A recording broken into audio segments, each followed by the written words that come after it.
Fighting for months has focused on towns and villages around Bakhmut, with Moscow attempting to surround the city to cut off Ukrainian supply routes, although some fighting has occurred within the city itself. After failing a year ago to quickly take Kiev, the Ukrainian capital, in the earliest days of the war, Russia has concentrated its fight in the eastern Donbass region. Both sides have sustained heavy casualties in the warfare.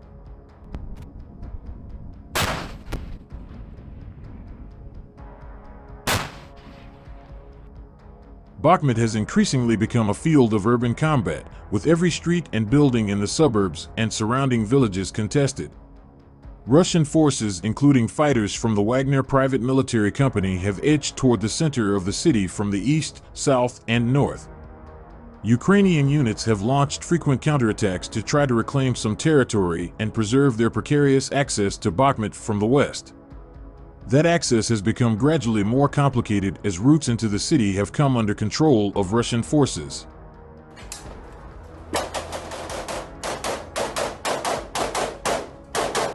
Fighting in Bakhmut is getting more and more challenging, President Volodymyr Zelensky said, as Ukraine's military reports Wagner mercenaries are throwing their most trained units into the battle for the eastern Ukrainian city. For months, Russian forces have been trying to encircle the city, but have been met so far with fierce Ukrainian resistance, so far denying the Kremlin a symbolic victory ahead of the anniversary of the invasion.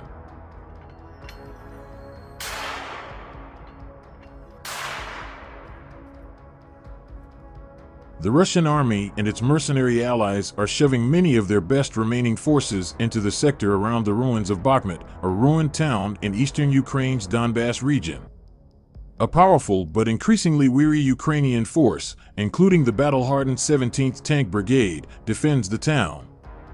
With Russia's winter offensive in the east having stalled out everywhere else, look to Volodymyr to understand why the Kremlin is desperate to win in Bakhmut. The 17th Tank Brigade and other Ukrainian units stand in the way.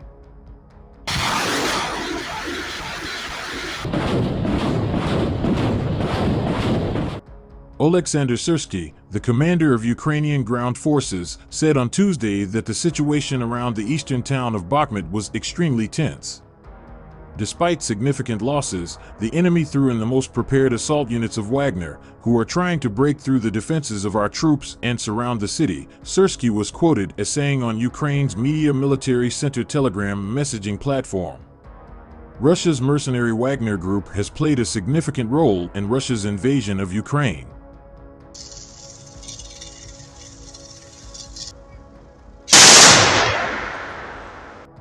The Center for Strategic and International Studies, a Washington-based research organization, said in a new report Tuesday that 60,000 to 70,000 Russian troops have been killed in the last year, more combat deaths than Moscow sustained in all the conflicts it has fought since World War II combined, including in Chechnya and Afghanistan.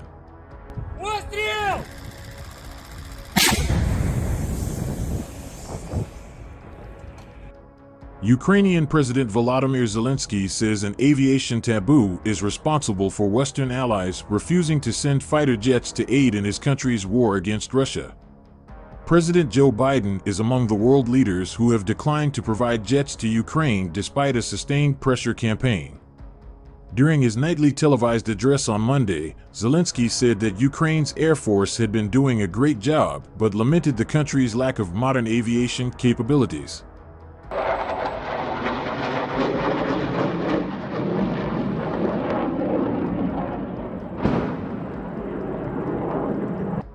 The Ukrainian president also suggested that the taboo may have been to blame for emergency workers being killed and wounded in a Russian terror attack using Iranian-made drones. The day began with an attack by Iranian drones, Zelensky said. 3 employees of the state emergency service in Khmelnytsky were wounded, 2 were killed. That is why we need the aviation component of air defense modern combat aircraft to protect the entire territory of our country from Russian terror.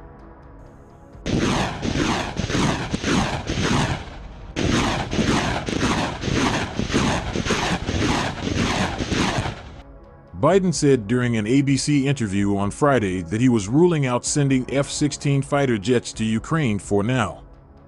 The U.S. president said that military officials had determined there was no reason to provide them. No, Zelensky doesn't need F-16s, Biden said. There is no basis upon which there is a rationale, according to our military now, to provide F-16s. Fire!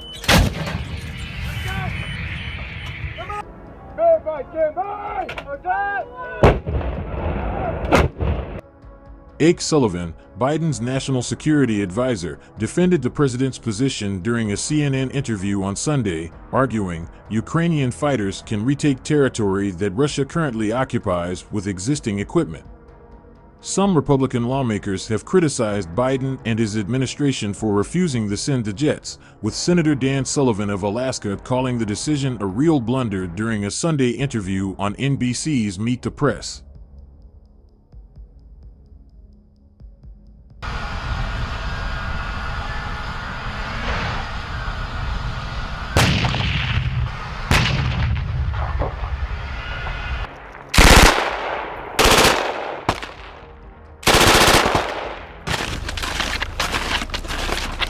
Das ist der Archiv.